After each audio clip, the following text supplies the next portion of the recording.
mafhungo nga Rofhiwa Tshikovhele.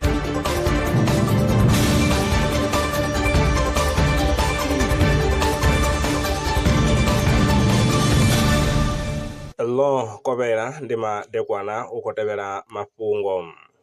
Mutsiko wa muhumbulo u fhungudza protein i wanalaho muvhilini i vhidzwaho upfhi renin.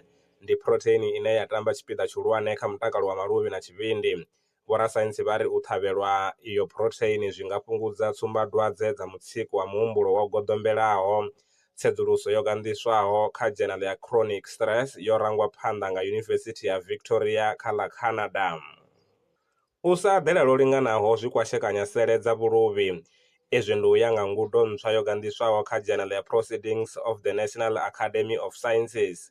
Vhorasaintsi vha ri masiandoitwa a hone ndi u sa tshimbidzwa zwavhuḓi ha cholesterol, lushaka lwa mapfura muvhilini ane muvhili wa a ṱoḓa u fhaṱa sele dzo khwaṱhaho, u bveledza hormone na vitamin D.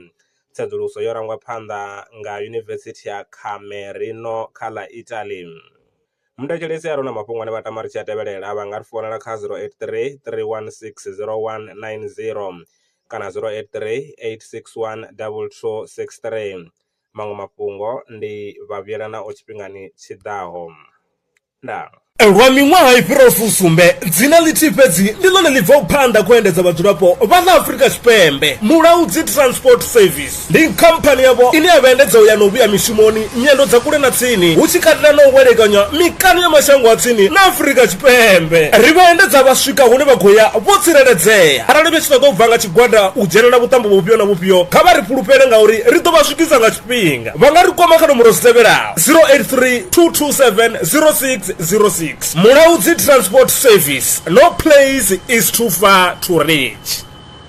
Zwino ri tshi khou amba vha nga vha sa ḓivhi uri masheleni a u tandulula thaidzo ine vha vha nayo vha ṱo a wana gai vha songo tsha ṱwa vha tshi renga nga ṱhoho lini. Valrun Brands I hanefha tsini na vhone ri ḓo vha thusa u bva kha 500 u swika kha 4000 randa. Riṋe ri khou ṱoḓa tshiḽipi tsha muholo, khophi ya basa, 3 months bank statement na proof of residence. U bva afho tshelede I khou ṋamba ya dzheniswa nga murahu ha zwiminetse nyana. Kha vha rumele WhatsApp zwino 072 019 5843. Valrun Brands ndi vha hadzimiswa masheleni vho ḓi ṅwaliselaho.